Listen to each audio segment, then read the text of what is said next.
Hello everybody, it's good to be with you again. Sorry I'm a little bit late with this week's video, but it's been extremely busy this week following Easter. I hope you're all well and surviving, not just surviving but flourishing despite the current crisis. Someone once said, I don't know who it was, that it's easier to catch more flies with honey than it is with vinegar. I think that's pretty true. I mean, I keep bees and I know that my bees really love honey. In fact, they're ripping through my stocks of honey at the moment as food because there's not much forage about for them. Anyway, that's another story for another time. But I thought about that. Someone once said, I don't know who the writer was, that favour is like being dipped in the honey of God's presence so that all the blessings he has sent start to stick to you. I love that.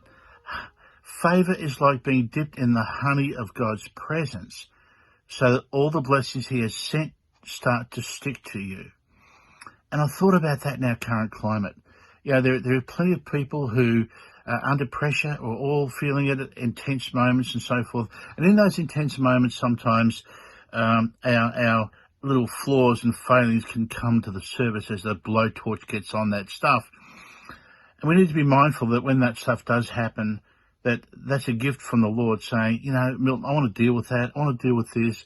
I want that little flaw to be taken away. And sometimes when things are going well, we don't think that there's much to deal with.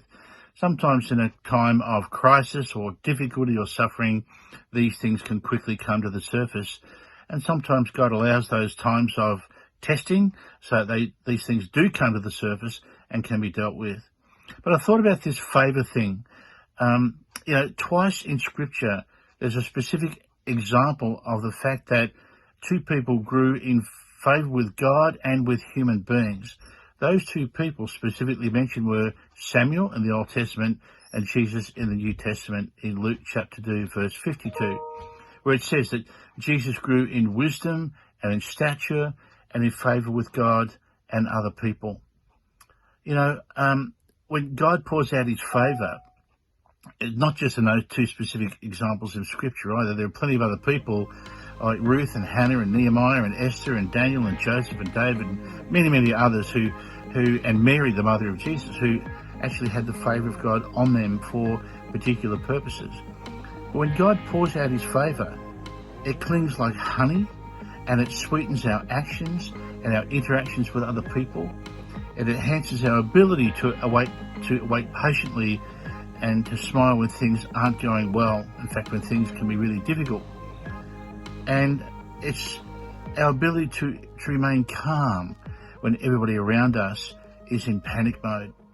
Others, in times like this, are drawn to you because God has given you favour with himself and with other people. And I've had stories just this morning about people who feel drawn to Christians because they feel safe in their presence. Something is going on in that interaction with them, even when it's online.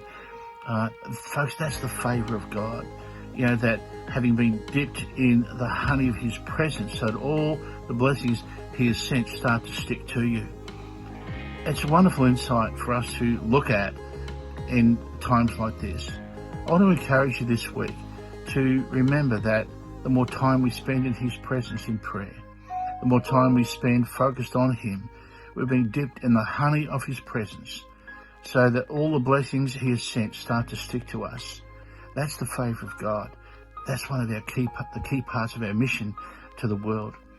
Well, that's all for this week. I hope you're doing well and post-Easter and their Connect group start up next week. Look forward to seeing you around the traps and Zoom meetings and other contacts. God bless you.